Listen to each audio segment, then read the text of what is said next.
What's up, ladies and gentlemen? Johnny Mack here. Just wanted to give you a heads up that if you are looking for a community that is open to discussion as far as mentorship, conservation, the wild, becoming a better person, and all of that, there is a group for you on Facebook, and it is called Soul Seekers.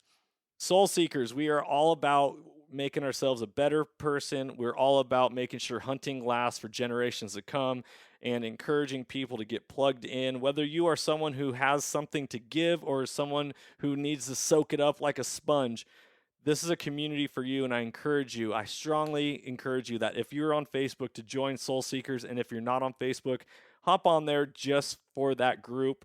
It is only going to be as powerful as we all make it. And so just remember that life happens for you, it doesn't happen to you, and that you can't outgive good. You can't outgive good, people. I want you to understand that, and I want you to believe it, because when we believe that and we lead with courage and we lead with intention, lives are changed, lives are transformed, just like on this podcast, transformation through primal adventure. Be blessed. Enjoy this episode. Talk soon.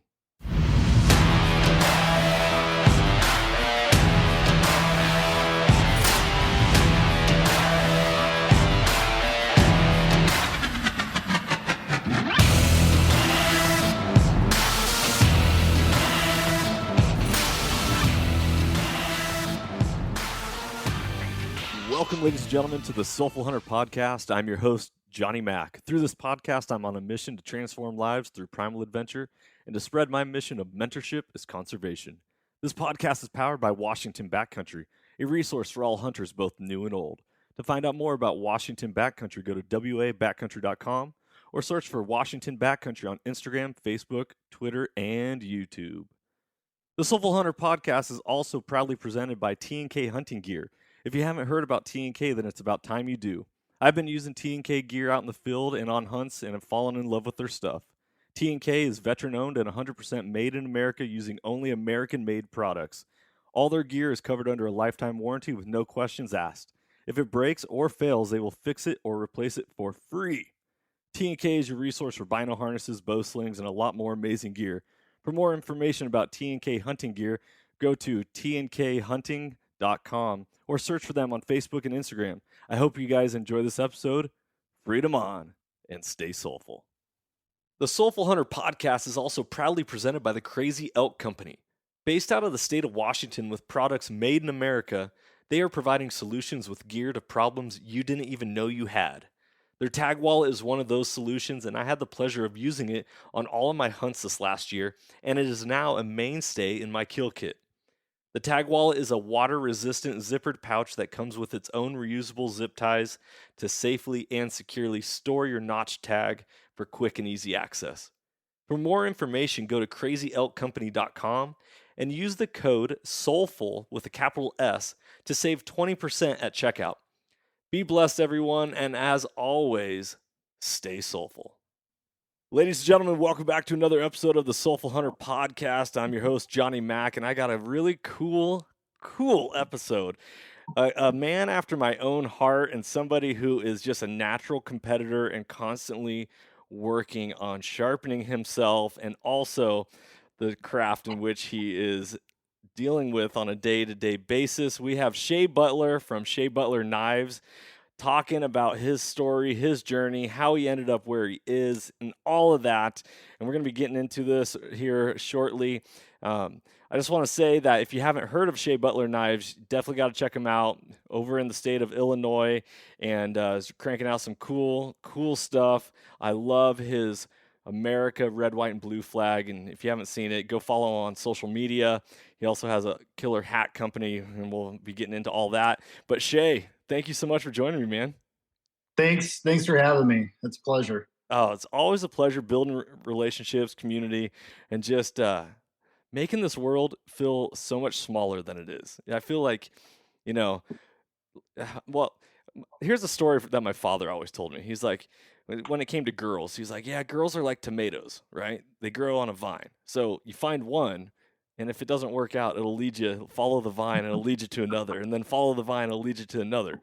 Now, with that being said, what I've experienced in the hunting world and since podcasting is that I have met the most amazing individuals because of the conversations and the willingness to open up and share stories and talk. And so, one thing led to another. We're talking to Jeff Forrester. He shared a story about him and his son hunting in Florida, which led to Tim Douglas and the Inspired Way. And him and I were doing a soulful series to now here we are talking with you, Shay, and just really inspired by what you stand for and your story. So let's get into a little bit about it. So, Shay, tell the listeners who you are, where you're from, and then we'll dive into the whole hunting and the knives and all that.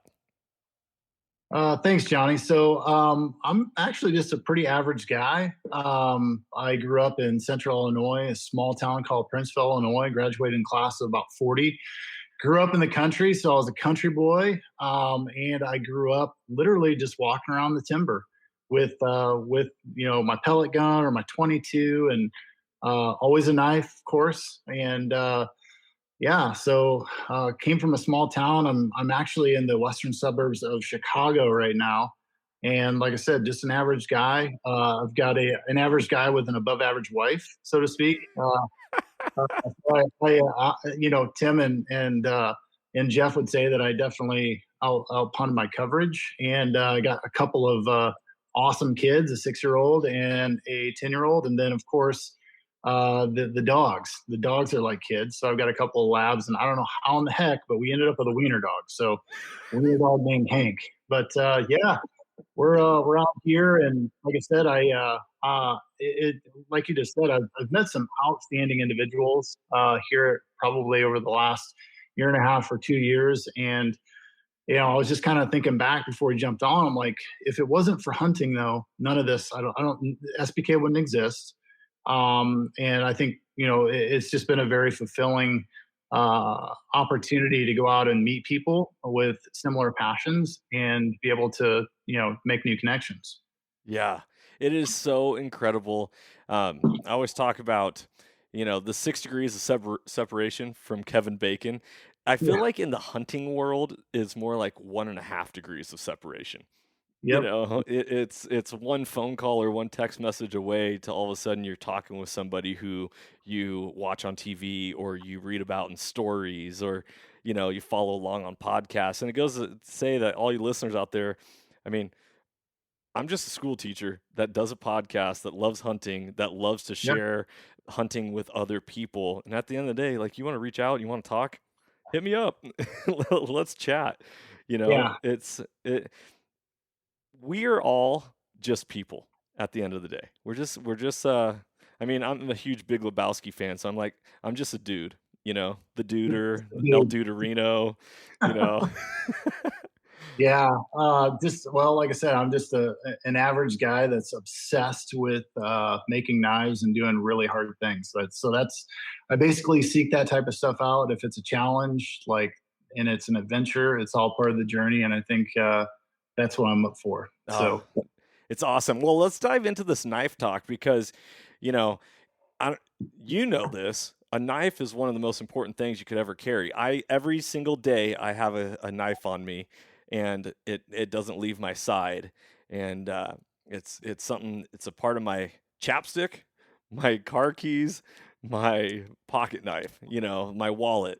so It's your tactical dump is chapstick, car keys, and knife. Okay, got it. absolutely without the chapstick, I am lost. Yeah, well, it turns out knives are pretty important. And you asked me to kind of talk about how I got into this. I have no idea how I got into this. It's a really long story. And if my wife was here, she'd start rolling her eyes already.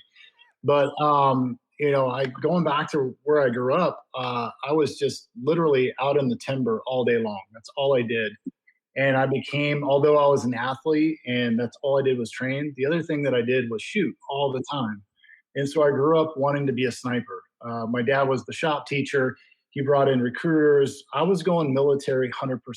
And so when the opportunity came for my athletic prowess to pay for college, he said, "You got to go do that." And so to this day, I kind of, I don't want to say there's no regrets, but I always wanted to be in the military and serve. And so it's always been a really close, near and dear to my heart. So fast forward the tape after I get out of school, I still have this itching desire to, and I guess it's just one of those things I was fascinated with, be able to shoot something at a long distance. So I went out to Montana, went through a shooting school, came back, and ended up, competing long range shooting. And it was just completely fascinating to me. And to our point previous to coming on the podcast, I just become obsessed. I pour everything that I have into what I do, whether it's knives, whether it's running, whether it's faith, whatever it is. I pour everything that I have into it. So I started doing these competitions and having some success. And they asked me to kind of start up a Midwest division of 406 Precision.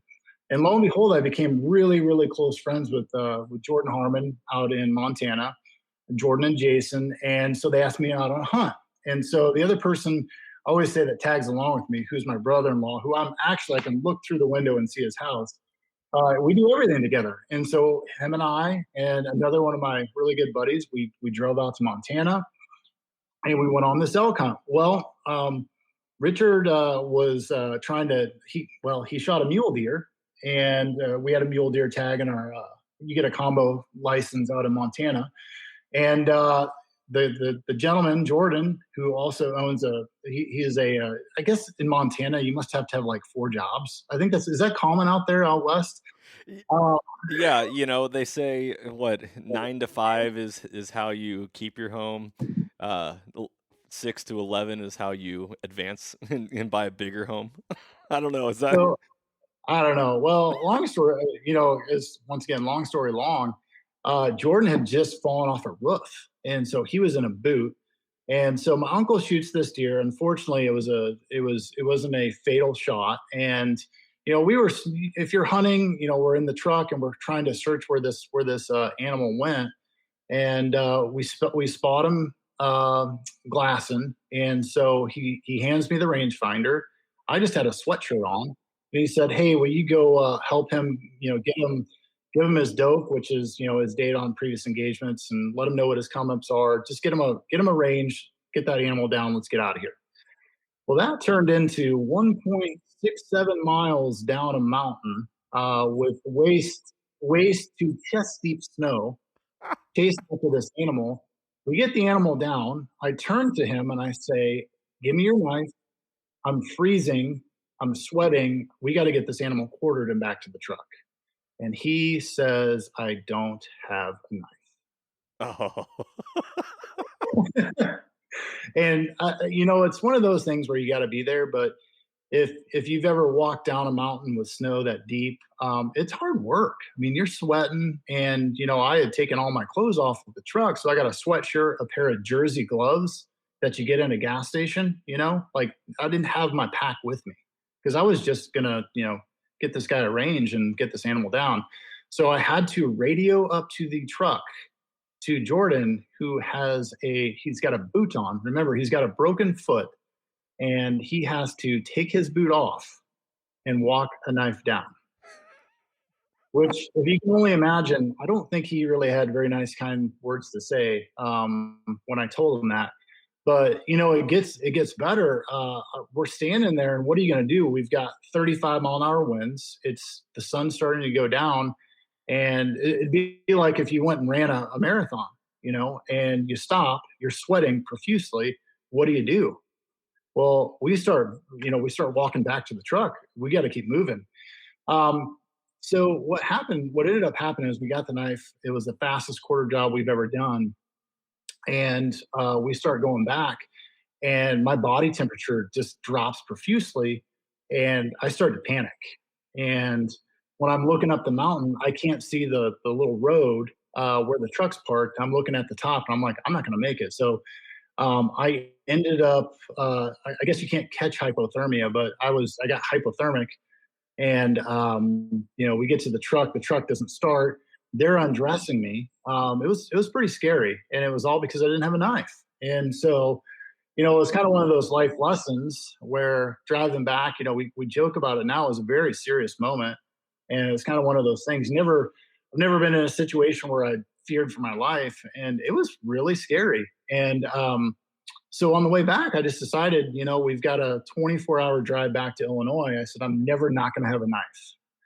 And kind of going back to my personality, we stopped every Shields and every Cabela's, and I looked at all the knives, and I was too cheap to buy the $200 folding knife. And so I got home and I decided, you know what, I'm going to make one. So instead of buying the $200 knife, I buy a $4,000 grinder because that makes a lot of sense. Totally. And so, and yeah, I mean, of course. And so, well, I take that back. So I get back and I get a bastard hand file and I start grinding on a piece of metal. And it took me 24 hours of hand filing a piece of steel to make the first knife. And that wasn't real efficient. And I took a picture of it and I think, put it on Facebook. And someone was like, hey, that's really cool. How much are you selling it for? And I'm like, really? You want to buy this? And I was like, I think it was probably like $40. I don't even know who the guy was. Yeah. So I sold it. I was like, well, that was kind of weird. Let me make another one. And, I'm working in an environment where I've created my own forge out of a coffee can. I've done all this DIY stuff to try to figure this out. And of course, I poured myself into it. Well, this kind of grew, and we ended up buying the grinder, which once again, if my wife was here, she would be rolling her eyes like this is totally Shay. And it went from that to what can I do to make this better? What can I do to make this better? So it went from high carbon steel to everything from railroad spike irons, whatever thing metal I could get. I was melting it, I was hammering on it. To hey, let's figure out how to do stainless steel because one of my buddies left it out and it rusted because it was a high carbon steel. So let's go to stainless. Well, in order to get stainless, you got to have the right forge. You've got to have heat treat foil. And then it was, you should make a sheath. So I got into leather crafting. And so this has been a 7-year journey. And, I look around and it's incredible. But once again, it's all about the journey. And I'm constantly trying to figure out better ways to do it better, to do it, to make the next best thing. And so it's been really fun. And along the way, I've just met some incredible folks. That is so cool. That story has me you had me hanging on every word. Personally, I have an experience similar to that. I was on my very first archery elk hunt, and I was with a buddy of mine and another guy, and one of the guys was like, "Hey man, I never see any animals if we're prepared to kill." And I was Yeah. like, "What?" He's like, "Yeah, leave your knife in your game bags." I'm like, are you kidding me?" And I'm the type of guy that likes to go along with things, and sure, I'll give it a shot. I'll try it out, Yeah. see what Yep. happens. Yep. Literally, it's 7:30 in the morning. We've been hiking for a while. All of a sudden, we bump a group of cows, let out a bugle. There's a herd bull with it, just absolutely pissed. We're a couple miles from camp, and I shoot this beautiful, beautiful bull elk and drop it, and we're looking at each other, and and I'm like, Hit the wow, okay, so now what? so now I like to be prepared. I'm not a Boy Scout in any way, but I worked at REI for a long time, and I've been in outdoors a lot too. I know what I like to keep on me, and in my bino harness, I always keep a pocket knife and a little mini flashlight, along with a couple rounds of ammo or whatever it is that I need for that trip. And so I was like, okay, well, hey, I got this pocket knife. Let's go ahead and start quartering out this elk with this pocket knife, and just cutting through the hide, just to like peel back the skin. That thing went dull, and I was like, oh, this is Yeah. the first time ever walking up on an elk and seeing how huge they are. And so I was like, they all looked at me, and I'm jacked out of my mind. I was like, okay, fine, I'll run back to camp. And literally, I dropped my backpack, and I had my boots on, and I start sprinting all the way back to camp. It had to have been like 3 miles or something like that. Yeah. And I passed a bunch of hikers, and they see me running in camo, and they're like, "What's going on?" What's And this guy doing? yeah, and so all of a sudden I come running right back again, but I'm carrying stuff, and I'll tell you, your story resonates a lot with me because I know exactly what that was like. It was Not that my life was threatened in any way because the weather was great. It was September. yeah. However, not having a knife when you need a knife, oh my gosh, it is the worst thing. Oh, yeah, and I mean, you don't realize it, and, the best part about the story, though, is, I set out to make myself a knife, and I went, I think, 6 years without actually keeping one, and so, the funny part was, I'd make one, I'd take a picture of it, someone would be like, "Oh, I want that," and so it took 6 years, to actually keep one. So now I've got my own knife, which is pretty cool, but and it's kind of one of those things. I made it for myself, but this guy wants it. I can make another one, and so I had that mentality for a long time. But I'm interested. It's when you think about who we are as an organization.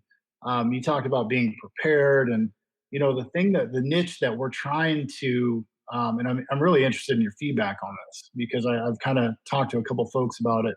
You're doing these elk hunts, you're shooting thousands of arrows. You probably are wearing, I don't know, Sitka First Light. You've got the high end camo. You got your pack, and I think that you go through all of this work. You train. You probably run. You do all these things for these hunts. You shoot this animal, and you walk up to it. And I think that for me, there's a huge connection of what do you do next? Well, with hunting, okay, there's one thing for sure. Once that animal is expired, there's one thing you're going to do with every single thing, and it's you're going to quarter it, you're going to clean it, gut it, whatever it may be. But I think that there is a connection that I'm trying to draw, and almost a heritage or tradition between having a custom handmade knife with your name on it. And I think that and just instead of getting the Amazon knife out that you may have got, I mean, hey, this is the knife that I worked with Shay on to build, and so that's kind of what we're going after, is that type of connection. I can speak specifically to that because I 100% believe in having a connection to the things that you use and the things that connect you to your food, but also to this world. And so, for example, my very first animal that I shot was a black bear that I shot with a cartridge that I reloaded myself, and Yes. and I filled that up with powder. I seeded that bullet, and so when I shot that bear, I was like, dude, there's no greater feeling than because that was something I created and took Yes. and took that life. Well, and so think about it. Think about archery, because I'm a huge. I'm just. I mean, I live for bow hunting. For the most part, I tune my own bow. I flex my own arrows. I, make my own knife. Like, I think that it's super rewarding. We cook our own food, and there's just something to be said about harvesting an animal, pulling this thing out. There's just a lot of, I don't know, there's a lot of pride, I guess, with it, and I've seen just over the past few years the amount of pictures that I get in just of guys with their prized animal, and it's like I don't think no one really I'll call it the non-hunting community. You don't get it till you've actually put in the time and the work to get to that point. And there they are with that animal, and they've got their knife in their hands and a huge smile on their face. And that's what keeps me going. It's like, wow, that is so awesome. Yeah. And then usually a phone call, oh man, I use this, it works so great. And that's I think the thing that people need to know about me is that like I'm a hunter. Like I do this. Like everything that I build is because I've tried it and I've used it and it worked out really well. And so there's multiple different designs because everybody has their own, I guess, preference. Some of them like a finger in it. Some of them like handles. Some of them don't. And so I don't know. It's really cool, and especially when hunting season comes around, just the pictures start rolling in, and the faces and the stories. It's priceless. Yeah, dude, I totally agree, and I couldn't speak to it more than what you're saying. I so I first started out when I hunted here in the state of Washington. The SOG Knife and Tool Factory is Yep. located probably about a half hour from my house, 45 minutes. And so I'd go to the factory, and my everyday carry knife was a SOG, and I had no issues with it because it's the everyday carry. You're constantly using it. You're beating it up. It is a tool. Well, so I was like, oh, I'm going to buy one of their skinning knives is when I first got into hunting, and it was Yeah. made of a really nice steel. Um, but I hated it. And for some reason, even though it was a really nice steel, it felt like it was constantly going dull. I couldn't even get through skinning a coyote without it uh, just going completely flat on me and not having any type of edge. And so I was like, oh, okay, well, Randy Newberg, he uses a Gerber Vital, and Yeah. the concept of razor blades and just replacing it, that totally makes sense. And so I went that route. And yes, they are really sharp, and yes, they do the job very quickly. And the last thing that I wanted to have to remember was replaceable blades the minute I'm going on a backcountry hunt. And I'm like, oh crap, I Yeah. only have one of these blades. It's going to dull out pretty quick. Yep. And I can't leverage it around antlers, or joints are very hard to work with. And so then I was like, okay, well, I went to a Benchmade Altitude, which I enjoy. I don't have an issue with it. One thing I have an issue with is that I don't have a connection with it. Yeah. To me, it's just a knife. Now, for you listeners out there, you know that I just recently did a podcast with Northland Shooter Supply out of, I think it's Minnesota, and with them, I built my own custom rifle, and then I was able to shoot uh, a buck this year. I shot a deer with that rifle, and I put that action and barrel together. I seated it. I had my no go gauges. Like, it was my gun. I replaced the trigger. I put it together, and when I was able to shoot that deer with that gun, with a bullet that I reloaded myself, I mean, dude, talk about cloud nine. And so to go full circle and then have a knife that is gonna then finish the job off with me, I think there's no greater feeling, and that is one of the reasons why I definitely wanted to have you on this podcast to talk about that, because at the end of the day, number one, you're an American, you're made in America, you are a hunter, you believe in it, you do it because you have a passion for it, rather than it just being this, a knife. There's a connection, and Yep. that is so important, and it is often missed. I think that's one of the issues. Like, people are like quick to jump to conclusions, be like, oh well, you know I can do the same job with the Walmart special, or, Amazon special. Sure. You could. If it has an edge, yes, there is a certain, I guess I'd call it an art form. There's an art to hunting. And I'm not like a traditionalist or a purist in any way, but I can have an appreciation for the process. Yeah. And Oh yeah. the Sure. process just speaks volumes to me. Is You're that missing one big thing though, and the biggest thing for me, also about hunting that we didn't touch on is that when you bring back the meat and you're able to share that with friends and family, and then tell the story of how you got this meat, that to me is probably the biggest thing, yeah. because I can't tell you how many people are now interested in hunting based upon the stories. And it comes full circle to your podcast is, mentorship is conservation. One of my best friends, he is a barbecue enthusiast, and I just posted and tagged you. Never hunted, never shot a bow. He goes out, gets a bow, and I took him out. And this is just how it goes. I'm like, figures, right? Um, Beginner's luck. sits in the stand 20 minutes, shoots 130 class or 130 class buck.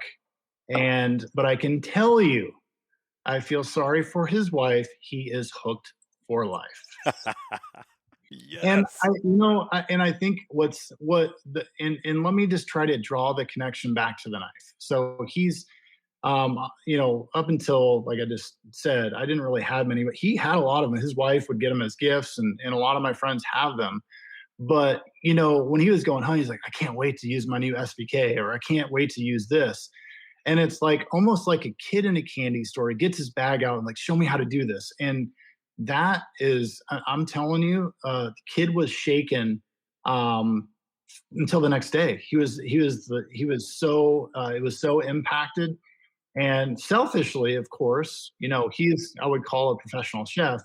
Being able to share that meat and come up with and see what he comes up with ideas on how to cook it has been it's an ultimate brotherhood. And I think that really ties a bow on what we do and why we do it. Yes. There is stories. This podcast, the mission of this podcast is transforming lives through primal adventure.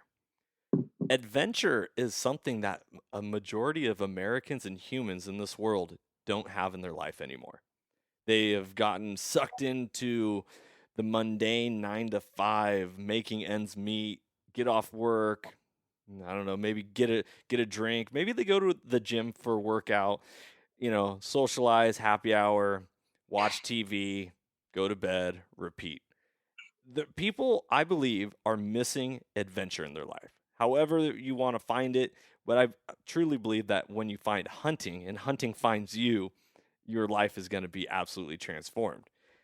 It's really interesting that you're talking about this because the stories that go along with Oh my adventure, God.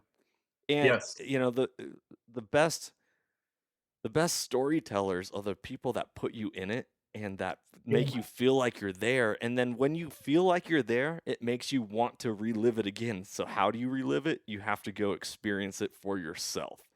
And Yes. that is how, one of the ways, if not one of the best ways for hunters to recruit new hunters and more hunters, is to be uh, aware, have that cognizance to be aware of how you present your stories and tell them, like, oh dude, I'm throwing my neighbor Brian under the bus. Brian, if you hear this podcast, I love you, brother, but this is a big disappointment for me. So we moved out to our house that we currently live in a year and a half ago, and we have a little 8-home development. We're not in the city limits, we're out in the county. And so even though it's county living, we have homes that are kind of close to each other. So my neighbor, he ends up being a hunter. And so I'm talking to him and I'm like, oh dude, this is great. I got a neighbor who hunts, we can share stories, all this. Well, my second son, his birthday is October 21st. And Didn't go plan that right. definitely, and we can talk about that here in a second. So here in the state of Washington, modern rifle season for deer opens up typically like the 16th or so and runs until the 31st. Smack dab in the middle of rifle season. And so we just moved out here. My son, he turned 3. Yeah, so he was turning 3. And it's deer season, and I'm like, oh, I want to hunt. There's some good areas around here that we can hunt.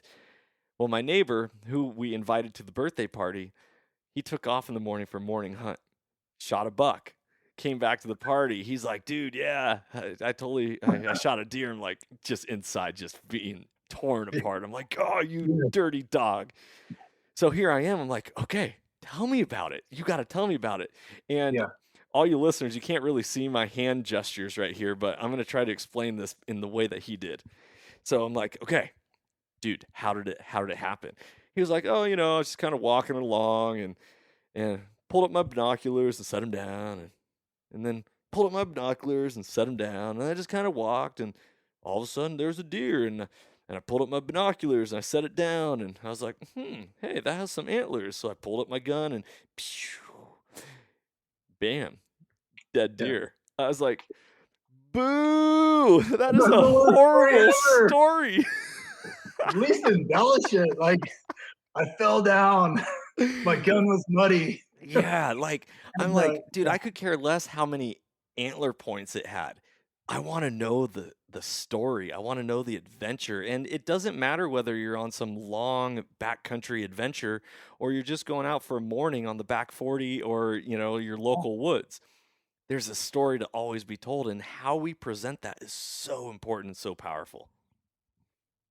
Oh man. Yeah, you could get me going on hunting stories, but it's just it's like I said, it's I think you start to tell these stories, and the people around me that are, let's say, not hunters or are somewhat interested, they can literally feel the passion seething out of me. And they're like, I got to experience this. And so that was one of my friends. And like I said, he is just hooked. I mean, he's, now he's got a bow, he's got all the Sitka stuff, he's got First Light stuff. And, of course he's got knives now. It's like, let's go to 3D shoots. I mean, it's all, once again, it's all about the process. It's a year-long thing. You got your trail cameras. Like here in the Midwest, it's all about, your trail cameras. It's planting food plots. It's hiking, around this time, and picking up antlers. And, you literally, it's almost like these, I don't want to say these deer are like your children, but you've got, there's a name for these deer. You know who they are, and you've got 2 or 3 years worth of experience with them, and you're just out chasing these things. And I will tell you, it is the most humbling experience of, it's terrible. I mean, it's 100% a challenge. And if you're out trying to kill and harvest mature animals, they humble you, man. It's tough, and they're smart. But I mean, if it was easy, then everybody would do it. But we laugh because Cole goes out and he's in the stand 20 minutes on his first bow hunt, and he smacks this big deer. And not only that, he shoots it and it just falls over. I mean, you shoot a whitetail, even if you shoot them, if you hard shoot them, I've shot them and heart and lungs, 70 yards, they take off like a bat out of hell. And you're like, wow, like these animals are tough. This deer just falls over. Like that doesn't happen. And so all of these things, I think he probably was like, what's so hard about this? And they're like, geez, not a word. Yeah, no, but I think there's something to be said also about those people that you share those moments with. And it is a true brotherhood. The people that you hunt with and share, sounds weird, but you share the most intimate moments with, and you really get it's cool. And I think, with our business, we've just been so blessed and fortunate to be a part of a lot of people's stories, and trusted by all of these hunters across the country. And it feels like it's kind of one of those things where if you love hunting, you always like dream about being an outfitter. But unfortunately, if you outfit or guide, you can't hunt. You know what I mean? But it's kind of a happy medium because I get to share in all the stories that these folks tell us about how they, harvested their animal, how their tool worked, and it's just so rewarding, and it's just super cool. So, Man, I love hearing that. Do you think your buddy who shot his first deer, is he the type of guy, and he might listen to this podcast, so I'm surprised he's not over here. He's usually over here. I don't know where he's at. Yeah, well, I would be too if you were my neighbor with that stash you got hanging on your wall over there. What is your buddy the type of guy that if he didn't have that type of success on day one, would he have stuck it out? Would he have found the pleasure in hunting for what it is, regardless of the kill? Yeah, I think he would, but you got to keep in mind, this isn't just a buddy. I'd say he's a very close, dear friend. And leading up into this, I don't know, like let's just say you've never hunted, and let's say that you're a seasoned hunter. I mean, I've been doing this since I was a kid.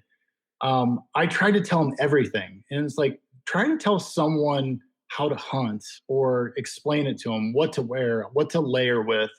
And I feel like he was really prepared for, what was going to happen. And so one of the things I told him though was like, look, man, you ain't just going to go out there and shoot a deer. Some people will go 4, 5, 10 years without shooting a mature buck here in the Midwest. And, they get big for a reason. They're hard to kill. And it's not, you've really got to have all the right conditions, hours upon hours of stand setup and driving to the location. I was talking to him about wind, how to walk in, what to wear, scent control. And so he was pretty well versed. And I think that he was prepared to sit. And at the end of the day, I think when you look at COVID and what kind of toll that took on just the overall United States and just overall mental health, getting out in the woods, I mean, this year more than any was a blessing for all of us. And getting to spend that time alone, that alone time, thinking time, and just escape. So for me, I've got a fairly taxing, I still have a full-time, I've got a career job, and it's a taxing job. It's very high stress. And hunting for me is being able to get out in the woods and completely disconnect. For the most part, my phone doesn't even work. Like I can't do the cool selfie in the tree, or like, because there's no service. And that's also, it's a good thing and it's a bad thing, because my wife will try to call me, she can't get hold of me. And so but I think it's just a pure disconnection, and just really being in tune with the wildlife and everything around you and surroundings. That's what's so important. And every time I come back, in fact, when I'm really stressed out, my wife, even though she had, we've got kids at home and it's stressful, she's like, you need to go out in the timber and just go do your thing, because you're a better husband. You're a better individual. You're more productive if you've had that time out in the timber. Yeah, I totally agree. Nature's healing. It doesn't matter how you do it, but when you do it, you get out in nature, it settles your soul. It's healing. It reveals itself to you and reveals who you are to yourself. And I had that same exact experience this just what was it this week? I had a day that just was a lot of things were eating at me. It Let's was like talk to you. You said it was a day. yeah. Every time I talk to you, you say, man, I had a day. And my wife, she looked at me, she goes, "You got to get out in the woods, don't you?" And I was like, "Yeah." And when my wife now sees that in me, since I took up this journey of hunting, it's so nice to like for someone to be able to recognize that and say, "I know how important it is to get out into nature for you," and then support that. It's truly special. One question, unless you want to add to that. Okay, one. Well, the only thing I was going to say is, people just say, well, it's just hunting. Hunting is not just hunting; it's a way of life, and I'll just leave it there. And I think you appreciate that and get that. And so I'll leave it at that. That's probably a conversation for another day. Absolutely. I had that conversation with a buddy not too long ago where I was like, dude, it's a way of life. It's not just. I told him, actually, my hunting partner, Tony, Two Shot, he and we met. When I met him, he had long dreads down past his shoulder blades. He listened to Rastafari music all the time. He has a half pipe in his backyard, and he snowboarded all the time. And him and I used to snowboard. And when I got into hunting, I was like, "Hey man, you want to take your hunter safety class?" He's like, "Yeah, sure." Okay, he did it, and we started out doing like coyote hunts. And for somebody who doesn't know how to hunt, and we're out in the woods calling, not doing any type of pre-scouting, just kind of figuring a coyote would show up, he's like, I don't know, it's whatever. I go, Yeah. nope, there's going to be a day when you're going to choose hunting over snowboarding. He's like, no way, dude, get out of here. And just this last year, him and I have been talking a lot, and he's like, dude, I don't even want to snowboard anymore. If I get a day away from the wife and kids, or if I just get a day in which I can go and they want to join, like that's what I want to do now. And it's like, Right. it is 100% a lifestyle. Here's a question I have for you that is really because I have no perspective at this. Being someone from the West, the idea of hunting typically always involves going to the mountains. You can go to public lands and mountains and all this stuff. And so I always talk about this idea of an adventure. You being more of a Midwest guy and how the East Coast is, it's mostly whitetail, private land, stuff like that. You Yeah. having the experience of hunting both in Montana and in back east, what do you prefer, and can you find the adventure in all the different aspects of hunting? Oh, absolutely. That's a really tough question. When you think about which would you like better, what would you prefer, and I'll be very, very honest and frank. I haven't had success hunting out west with a bow yet. So yes, with a gun, great, but um, I'm like pure archery. Like that's what my passion is archery. And so I think that the hardest part for us and as a business is being a one man person. It's tough for me to go for a week or 2 weeks out west. And so I just haven't I haven't had the opportunity to experience it. That being said, when we went out west, it was life changing. Like we, as a family, when we go on vacations, on family vacations, we're the kind of people that typically will trend to go to Montana, to go to Colorado or Utah, and we spend most of our time hiking. And so always about adventure. And I would say that it's just a totally different dynamic when you're hunting whitetails, because you're typically just sitting, but there is something in it as it relates to adventure. Trust me, it never goes as you expect. It's kind of like the story about how you left your knife in your pack. You just never know what's going to happen. So there's always some adventure. It's just different.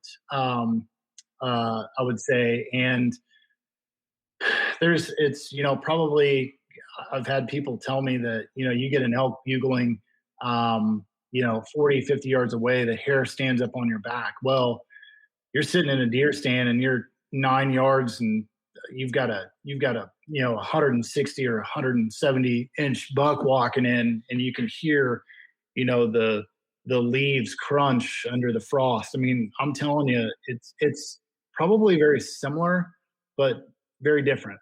Maybe that doesn't answer your question, but yeah, I don't know. I haven't been successful. I haven't had the opportunity to archery hunt yet out west, and it's more so as I'm just a whitetail freak. I mean, I spend every waking moment chasing these things because I don't know.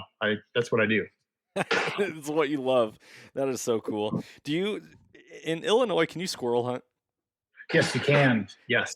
What is the season on that? And the only reason I ask is because I'm the type of dude, I just want to hunt. It doesn't matter what it is. Yeah. I just want to hunt. And so like the concept of going out and shooting squirrels. I know I did that as a kid. I mean, I was like young, like I want to say like 6. I don't know. I mean, I was so young doing that. And you know what? They're almost a nuisance here. It's one of those things where, in October, the leaves are still on and you have very low visibility if you're in the timber. And usually you're sitting on field edges that early in the season, but you always hear these rustlings and it's like, it's a dang squirrel. There's all those memes out there. And it's like, oh my gosh.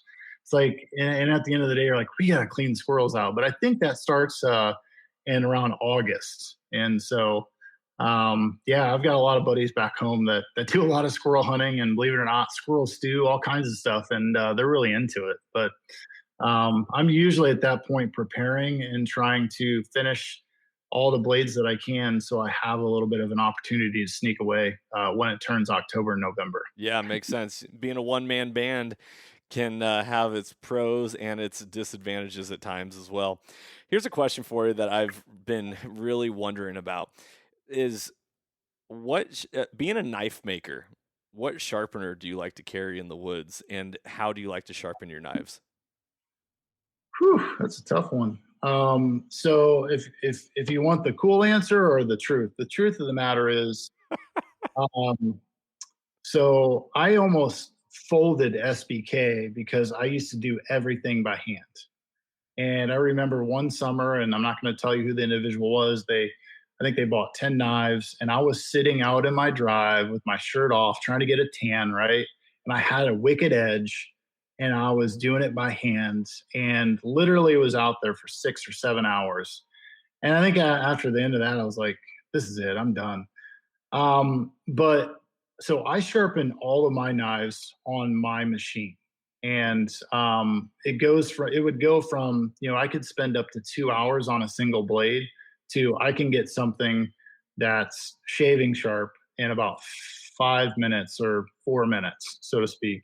And truth be told, and this isn't a plug for SBK, they typically will last 3 or 4, 5, 6 animals. So we've had really good luck. And that has to do with the quality of steel that you use, but not only that, the process in which you heat treat them and harden them and use cryo and freeze them. And so without getting all dorky and technical, it brings steel molecules together and it makes it just a really tough blade. And, what I tell my customers is, you can try to sharpen this, but at the end of the day, send it back to me. I'll resharpen it for free. I'll do it same day turnaround, and I'll do it for nothing, you know. And I got a blade back this summer from a gentleman in Wisconsin, and he's like, "Man, I did $6 with this," you know, and that's the typical. People use it for a couple of seasons, and that's it. I mean, I think Cameron Haynes, I think he did 6 bowls or 5 bowls or however many. He did a ton, and I was like, I don't even see how that could cut through butter. But they usually uh, we've had a lot of luck, and it's not just by chance. I mean, it took me 5 or 6 years to really figure out what the recipe was to make a particular steel last and hold a really good edge. That's So cool. Are so I don't sharpen in the field, and they should last. I mean, I guess I'm really interested because I think that you would be able. I think you'd be shocked that you get through a bowl and you cut paper and you're like, holy cow, this is pretty crazy. That is quite a statement, and I really can't wait to put my hands on one of your knives and get a good feel for it. I have your website pulled up in front of me, and I am well. A lot of your knives I have my eye on, but specifically your where did it go? The Mirror Finish SBK Wilderness knife. That one Oh is no, that I gotta one. take them off. That one's calling to me. Is that a knife that you don't make very often, or what's going on? Well, yeah, so yeah, no, we can, but the mere finishes, and any knife maker out here that's potentially listening to this is probably like, he's probably laughing, because to get a mere finish is hours upon hours of polishing and trying to get it to where, and being a perfectionist and having OCD and all these other things. It's one of those things that you're just chasing something that really is tough to attain. But yeah, we still do them every once in a while. Well, But the reason I don't prefer them is because I don't like to get fingerprints on them, and that's just me. well, I was gonna say it's really a tough call for me between your bleeding red, white, and blue American flag knife of the wilderness model or that one. So I'd totally be down with bumping down to a non-mirror finish. Yeah, it's really interesting because I get that question a lot on the Cerakoted blades. I was not a fan of that, and I was like, I'm not, being a gun guy. I was like, I don't know how that's going to hold up, but the way that those are coated is, they're the Cerakote is applied, but there's a matte clear ceramic that goes on top of it, and for whatever reason, it just seems to give it protects that, call it paint, even though it's Cerakote, but we've had a lot of good luck with it. I think in the 7 years we've sent one back, and it was because it was pretty much tortured every single day, and it really wasn't that bad, but I was like, I just want to, it was a friend of mine, and I was like, I want to see how the warranty works on this. And yeah, it was taken care of. But yeah, there's some really cool stuff out there, and it just, I think there's all kinds of stuff that you can do. The sky's the limit. I'm holding up my I have a Cerakoted blade. I don't know. Well, who knows if it's Cerakoted? Honestly, I don't know. It's just black. There you go. We're listeners. We're holding up. We're having knife wars right here over the camera. I freaking love it. Okay, so is it your knives a certain type of steel? Is it LMAX, S90V? I mean, Oh, this is oh my nerding out on steels here. But wow. I'm either going to get a lot of love or hate on this. So I'm going to let you in on a secret, and there's going to be some people that will agree and disagree with me. Um, so all of my blade steel is stainless steel, but I will tell you, I can promise you, and this is my very strong opinion, that yes, LMAX, yes, S35VN, it has properties that are superior to others potentially. I'm getting some of the same results out of 440 AEBL, some of the steels that wouldn't be considered a super steel, but I also finish them differently than maybe some would. And so it's I stray away from the high carbon simply because if you don't coat them, if you put them away wet, you put them away, there is an opportunity to rust. And I prefer to stay away from that. but it's not always about the steel. It's how you finish them. And I just know that for a fact because I've got too many hunters out there that have used them that didn't believe me what I told them what it was. I wouldn't tell them, and I said, just use it. And then they come back and say, this was LMAX. This was, this was a nitro. This was, and I was like, nope, that was 440. And they're like, what? And so it's just it's interesting. I do use a lot of S35 VN. We have really good results with that. AEBL is, I would say, a step above the 440. But once again, man, I will argue and I will do cut tests with anybody. I swear it has to do in the finishing process. So, Shay, what you're telling me, or what I'm gathering, is that you, my man, came up with your own secret sauce, like the Big Mac for McDonald's, and your recipe, Shay Butler's knives, are just that much more superior because of your recipe that you've created. Humbly, no, I would never say that. Like I said, I told you I started this thing saying I'm just a normal guy. I'll say that I've had third parties that I don't even know who the person is tell me that they've skinned 3 hogs and it's still shaving sharp, and they said, "What is this?" I don't, who made this, and so that's a good testament. That makes me feel like I'm on the right track. So I'm not going to say that my knives are better than anyone else. I think what you get with me is you typically develop a relationship with me, and we end up being friends. And I've got friends all over the world that are hunting that really support me for not only the knives but the person that I am, what I stand for, and just the brand in general. And so there's so many good knife makers out there, and I'm just a needle in a haystack. But I think what we're trying to get across, you're not just buying a knife, you're buying into the brand and what we support, and American made, and just a guy that you can call up pretty much from 7 a.m. to 3:30 in the morning, and I'll walk you through whatever you need. And that's what you get when you buy my knife.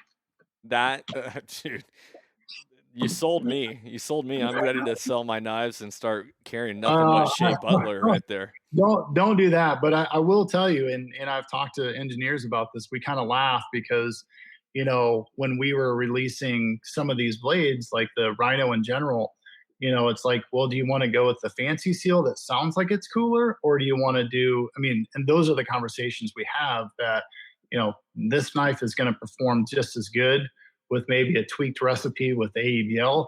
And I hate to say this, but I'm just being bluntly honest because I'm a pretty honest guy. It's marketing, man. I mean, yes, there's chemistry behind it. I'm not denying that. But unless you've got a piece of rope on the table and you're going to measure, the difference between 27 cuts on the rope and 29, I mean, the normal guy and the avid hunter is not going to know the difference. Yeah, that is beautiful. I love this is American ingenuity at its finest. You're living the American dream, Shay. You realize that all you listeners out there. I don't know if you know this or not, but Shay's quite an athlete himself. And before we hit the record button, Shay has a history in college sports and also in personal challenges. And he was talking to me about how when he sets his mind to something, it's already in the books. Shay, I feel like you're a manifestation guy without calling it manifestation. Like you already know something's going to happen as soon as you say, okay, I'm going to do it. Well, when I put my mind to something, it's kind of one of those things where you turn to your buddy and say, hold my beer, watch this. There's a lot of people, and maybe this is just my mentality. There's been so many people tell me I can't do something. And that kind of goes back to the calendar club that I was talking to you about before we got on this podcast. And, me being a bigger guy, I'm 6'2". I was probably at that point 260, wasn't a runner, obviously not a runner frame, and said, hey, I'm going to run 460 miles in April.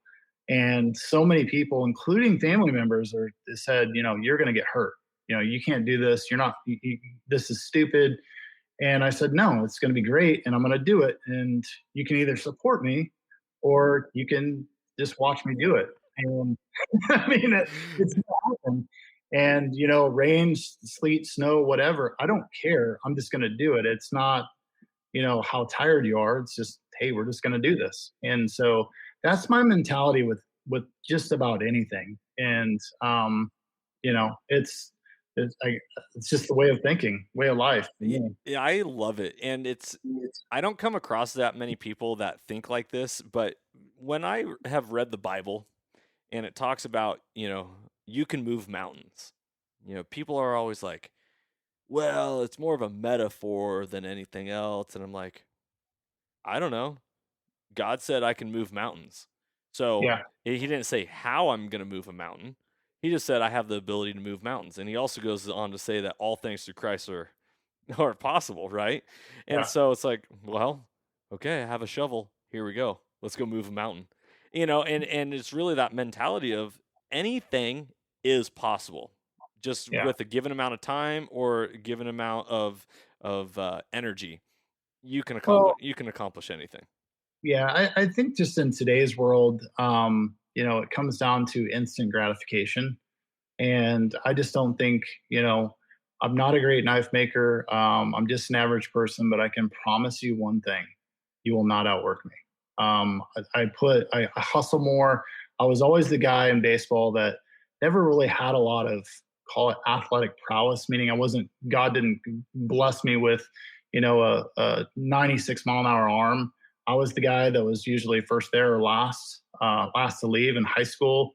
Our friends used to make fun of me because, they'd be out partying and I'd be at the baseball field with my dad, practicing. So you may be able to make cooler knives, but I promise you, you will not outwork me. And so I'm built upon the foundation of hard work, hustle, and just trying to outwork people. I mean, period. And I think that, when going back to the calendar club and what you said about the Bible, that's, there's something to be said about that, because what I did was literally, I think it was like 1093, or it was close to 1100 miles in 90 days, coming from a guy that really didn't run 2 or 3 miles in February. And Jeff will back this up. You find out a lot about yourself on the trail, and there's definitely a spiritual part to that. And I think that same thing can be said when it comes to hunting and just being in the outdoors in general. But it was quite a journey, and that's what it's all about. It's not the end goal, it's not the ending. It's the journey and the stories that you can tell that goes about it. Absolutely, I can't agree more. And for those of you who don't know what the calendar club is, that is you run the amount of miles that the day of the month it is. So Yes, May 1st, 1 mile, May 2nd, 2 miles, all the way to the end of the month, and you're running that many miles and you're not skipping a day. It's impressive. 465 miles. Of course, me being competitive, I started running like 13 miles on the first day, so I ran 601.3. And what's interesting though, and kind of like this circle of people that we talked about, without getting way too personal, and this is going way off subject, but I started getting like all these sores. I mean, like literally chafing, and it was a miserable rain. And through that, I actually, Chad Wright introduced me to Amy Tucker at Salty Britches. And I think that's how really, I got to know Jeff and Tim and all these guys. And it's crazy, the whole Kevin Bacon thing that we talked about. I mean, it's true. It's true. And, all these people I'm now very good friends with. I call them at night and talk to them, and we're buddies. I freaking love it.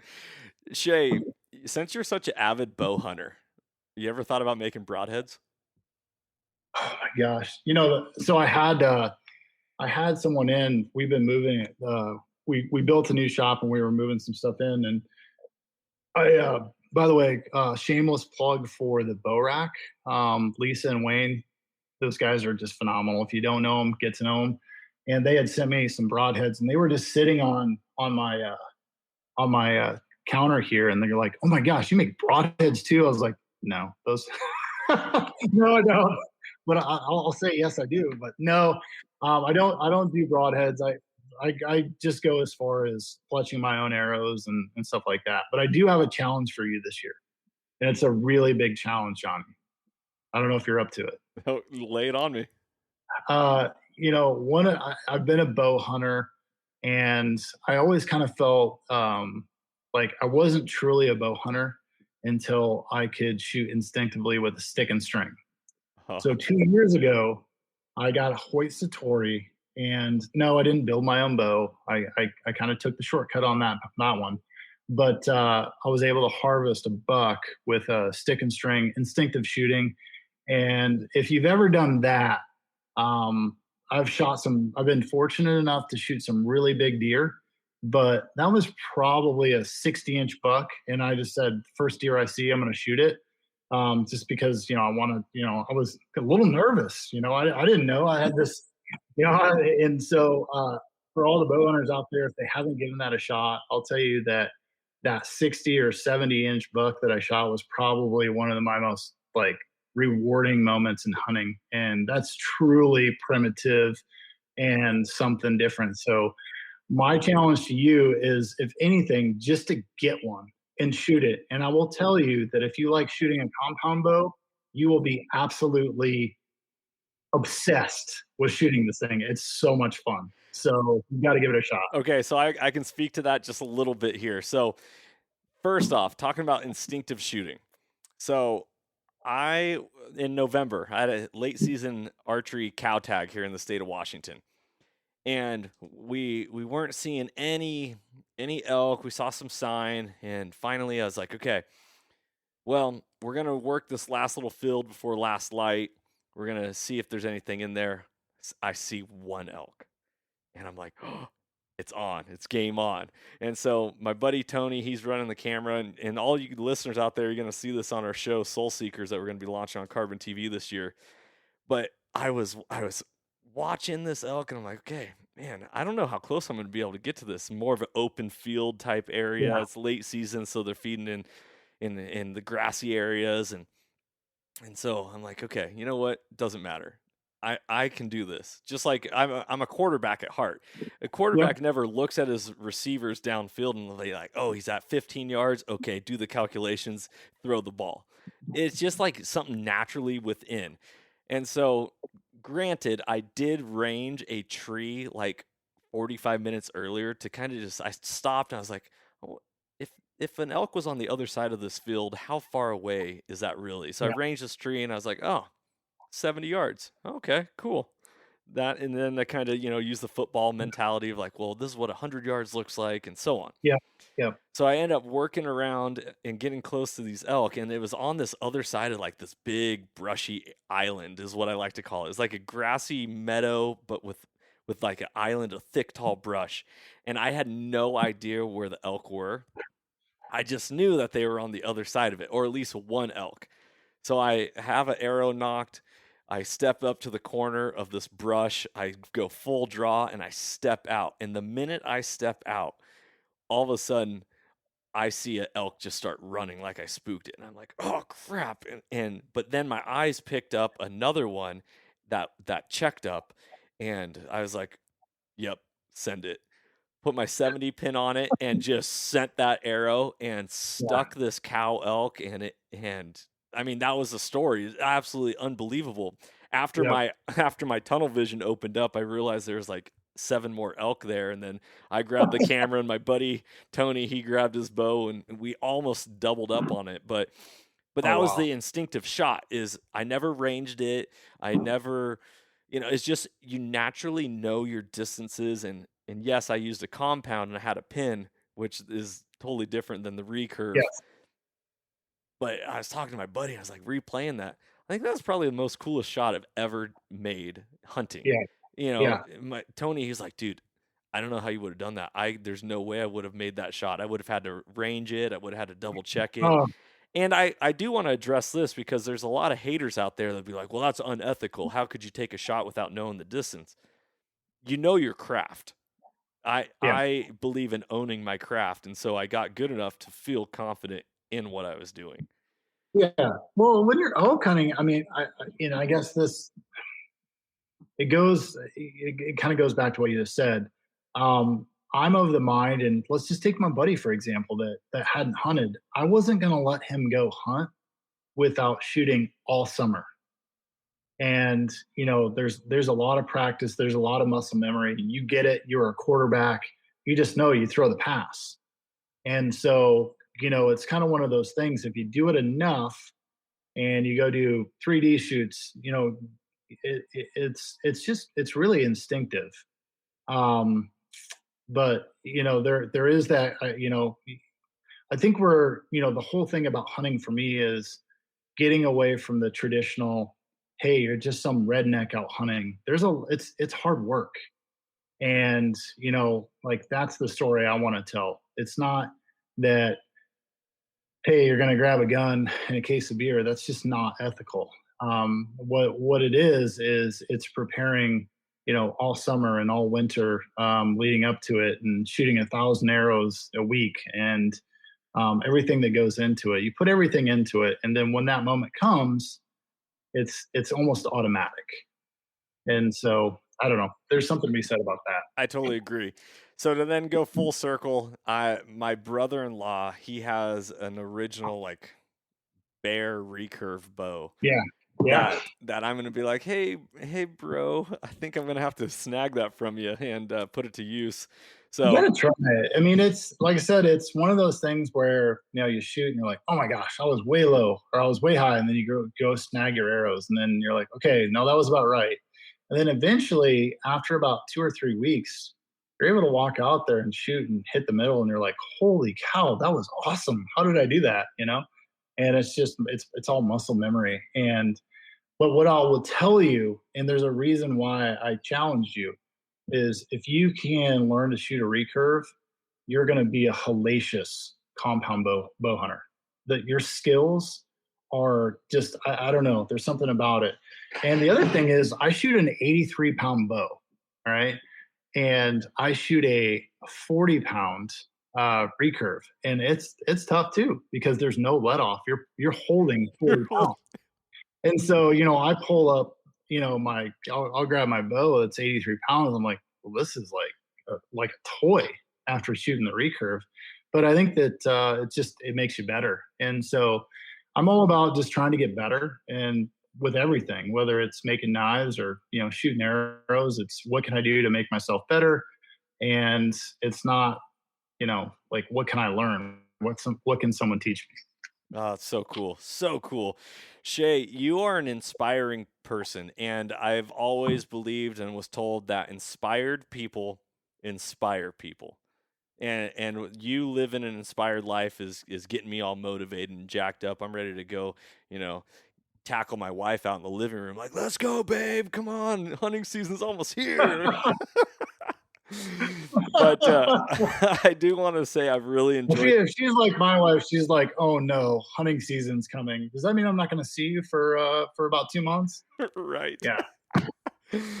Oh man. Well, I've really enjoyed this conversation. It is definitely the first of many to come. I can't wait to report back to all the listeners once I get a Shay Butler knife in my hand and putting it to use. But Shay, how can listeners get a hold of you? How can they find your knives? You also own a hat company, 1 Acre Hat Company, and I don't want to let that be to go by the wayside without mentioning that. So how can people get a hold of you and find your contact, your knives, your hats, all that? Yeah, so we have a website. It's shaybutlerknives.com. We're fairly active, although we don't have a lot of traction on social media, but it's pretty easy. Shay Butler Knives is our Instagram handle. We do a little bit on Facebook. And I guess, what's also really cool about all this is, and I don't know how, we started making hats. And what's so cool about it is that probably have about 150 hunting customers. So we make leather patch hats. And what's kind of cool is that they get the hats and they're cool. And when we send invoices, everything rolls up to Shay Butler Knives. And they're like, wait a second, you make knives? And then it's all over. It's all over. They're on the website. But yeah, it's actually a single acre hat company. We split off because we started getting into some larger organizations, and they're like, wait a second, why am I getting an invoice, or why am I emailing shaybutlerknives@gmail.com for a bunch of hats? So we decided to come up with this clever name, Single Acre Hat Company, because all the hats are made right here on our single acre, right here in Illinois. So Yeah, so Single Acre Hat Company on Instagram, Shay Butler Knives on Instagram, and shaybutlerknives.com is where you can find it. Heck yeah. Listeners, if you don't have a good hunting knife come this fall, you better make sure you put an order in for Shay Butler's knives. Shay, what's the turnaround on knives? Because you don't have, do you have them like just stocked and ready to go off the shelf, or is No, most of it all no, custom? no, it is. And so it's kind of a weird thing, you know. It's like you're a custom knife maker, but what I decided to do is really focus on 3 or 4 models, if that makes sense. Instead of doing every single one, every single thing custom, I've personalized and customized 3 different models. So I come up with different models. Truth be told, we're probably I don't want to tell you that we're a year or two out, but yeah, so that it's a blessing and a curse, but you know, we're pretty well equipped with some of our new equipment that we brought into our shop to make sure everybody gets something in their hands by come September. So I will say, if you're interested, you should probably jump on there now and start looking around. And yeah, it's cool because we get to collaborate. I'm happy to put your name on it, and we've got Bible verses. We got all kinds of things that we can do to make it really special for you. And you know, the way that we make them is that we want to make sure that you know you get to enjoy them, but we make them to last, so you're able to hand them down to your kids and make it a generational thing. So that's what we're all about. I love the legacy concept. That is so special. Especially like with rifle hunting, you know, old wood stocks are kind of going by the wayside and all that. And so the concept of a legacy gun has kind of disappeared unless you're spending thousands of dollars on a custom like special rifle. So I love hearing that. I'm a big fan Well, of legacy. I know we're running late here, but you know, it wasn't until about 2 weeks ago, and I'm embarrassed to tell you this, but you know, my father, who's 81 years old, he comes over and hangs out at the shop and just like sits and we talk. And turns out that my great grandfather was a knife maker. I didn't even know this, and he's actually got some tools that he made in the museums, and this just came to fruition. So I guess it was always meant to be. It was in our blood, and yeah. So I truly consider it kind of a legacy thing, and so it's pretty exciting. Oh man, there's no coincidences in life. Life happens for us, not to us, and I'm a huge believer and proponent of that. Shay, I've really enjoyed this conversation. Listeners, I hope you guys enjoyed this as well. If you liked it, make sure to go follow Shay, go order a knife, put in an order for some custom hats, and I guarantee you won't be disappointed. As always, everybody, freedom on and stay soulful. If you enjoyed today's podcast, I'd love it if you could go ahead and give this a rating as well as subscribe. Also, you can check us out on Instagram under the Soulful Hunter Podcast. Make sure to tag us in pictures and posts and use the hashtag Soulful Hunter. To find out more about the Soulful Hunter Podcast, go to soulfulhunter.com and be sure to follow the podcast as we are going to be bringing you a lot of great information, insight, and changing lives through primal adventure. I look forward to connecting with you on the next episode. Stay tuned and stay soulful.